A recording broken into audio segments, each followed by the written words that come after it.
জলবায়ু পরিবর্তন আর প্রাকৃতিক দুর্যোগের কারণে ঝুঁকিতে পড়ছে নারীর প্রজনন স্বাস্থ্য। দুর্যোগ প্রবণ অঞ্চলে ঋতুকালীন সময়ে অনেক নারীর জন্যই স্বাস্থ্যকর ব্যবস্থাপনা থাকে না। এ অব্যবস্থাপনা নারীর জন্য তৈরি করে মারাত্মক স্বাস্থ্য ঝুঁকি। এমন বাস্তবতায় এবার পালিত হচ্ছে মাসিক স্বাস্থ্য সচেতনতা দিবস। নারী স্বাস্থ্য সুরক্ষায় ঋতুকালীন ব্যবস্থাপনা নিয়ে নতুন করে ভাববার পরামর্শ বিশেষজ্ঞদের।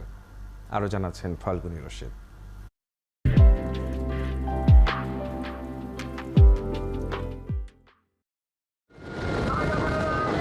দুর্যোগপ্রবণ বাংলাদেশে ঘূর্ণিঝড়, জলোচ্ছ্বাস কিংবা বন্যা নতুন কোনো ঘটনা নয়।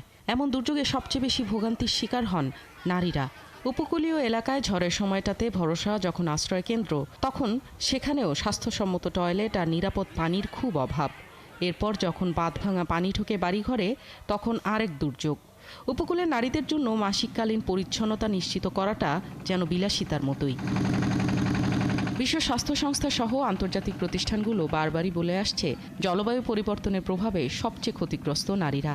বিশেষ করে ঋতুকালীন সময়ে অস্বাস্থ্যকর ব্যবস্থাপনার কারণে হুমকির মুখে পড়ছে বহু কিশোরী আর নারীর প্রজনন স্বাস্থ্য। তাদের সাদা স্রাব ভাঙবে, তাদের মাসিকের রাস্তার মধ্যে জ্বরের ক্যান্সার হতে পারে, এবং এই ইনফেকশনটাকে বলা হয় পেলভিক ইনফ্লেমেটরি ডিজিজ।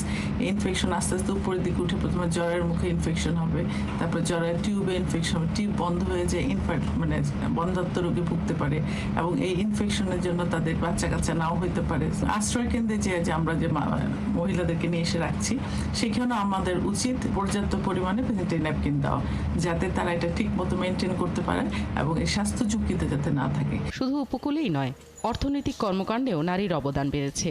দিনভর ঘরের বাইরে থেকে কাজ করছেন তারাও।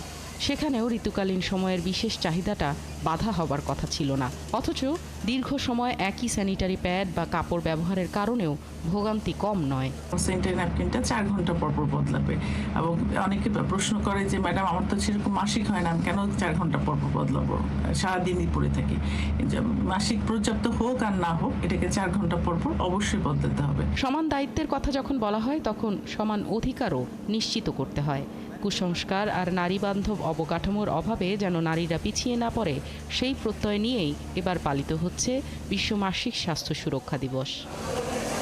ফাল্গুনী রশিদ, ৭১, ঢাকা।